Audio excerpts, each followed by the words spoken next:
So that's what we're going to do tonight is go through his analysis of the Melton HRO. And what I'll do is I'm going to be stopping it and pausing it, multiple times to make fun of him, to correct him, and also to like talk about the nature of what harassment is in the state of Minnesota under Minnesota law. It's not that different from other states. Like really, like this is not a complicated different thing. Harassment is pretty well understood. It's a hard thing to explain what harassment is. Don't get me wrong. It's actually difficult to go, what is harassment? How do you explain it?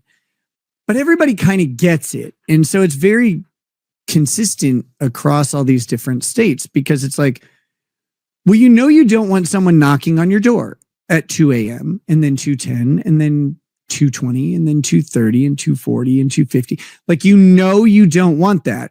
Everybody can kind of understand that, like, knocking on your door in the middle of the night or ringing your doorbell or knocking on your windows, that's behavior that's meant to disrupt someone or even cause apprehension or fear in them because that shouldn't be happening. That's outside of their normal experience. So you can get that. Everybody gets it. But it's hard to come up with examples of harassment out of hand because there's so many different ways to do it that it's like, where do you start?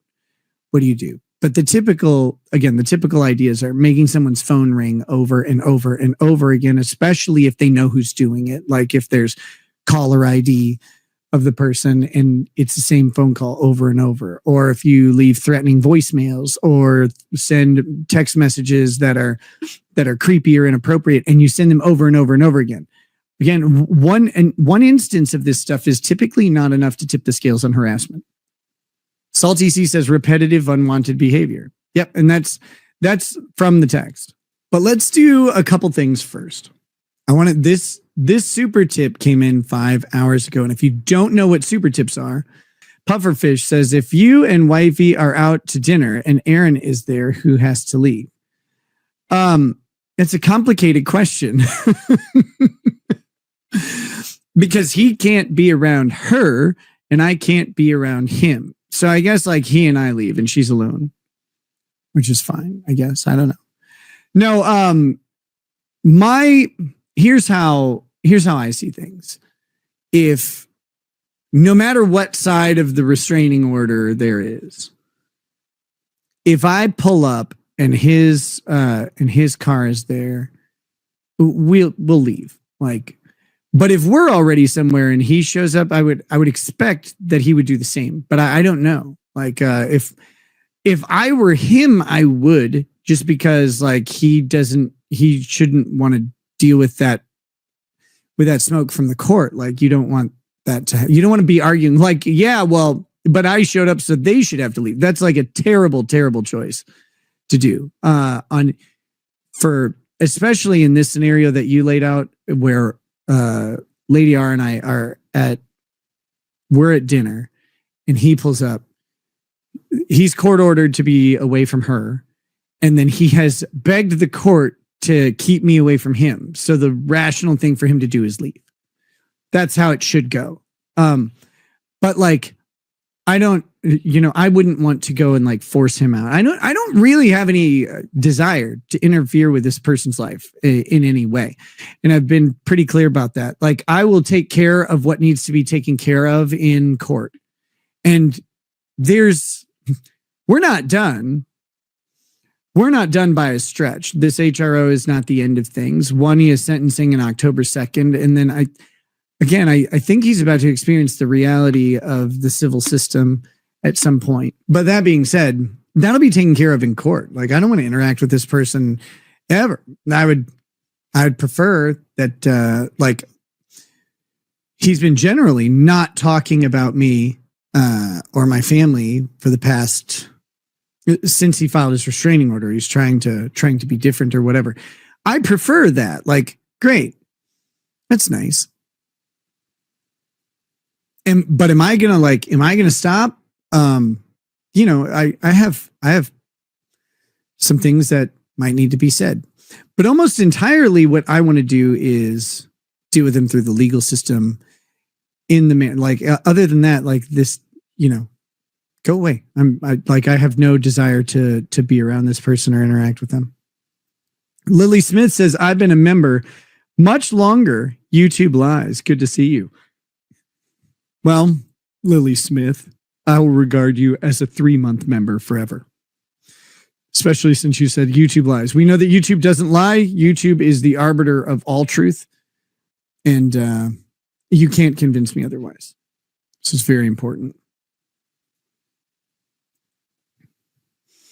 Lily Smith also says, so good to see you, Nick. Hey, thank you.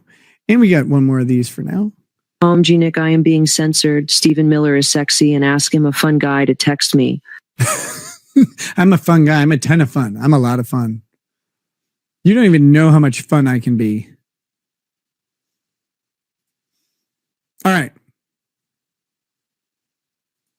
It's time. We got to get this video going, I think.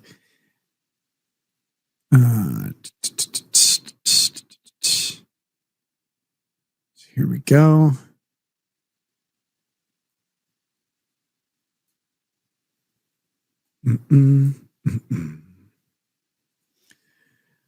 All right. I think we can probably do this off the clip. So we don't have to watch his entire stream. I think the clip will take plenty of time anyway. Oh my gosh, this is annoying.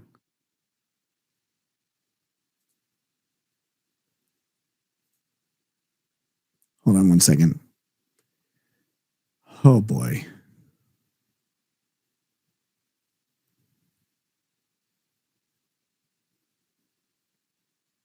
These are really short.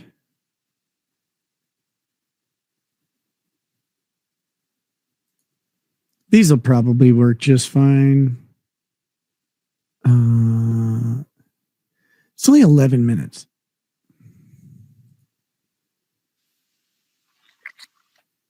Hold on, I got to see if this is on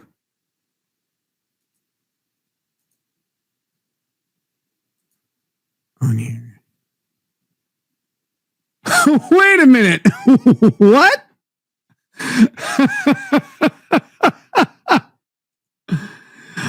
Okay.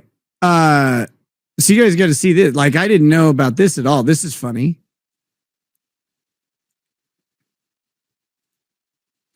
Check this out. That's the stream. Like, that's the original source stream. I have the clip here from Stalin.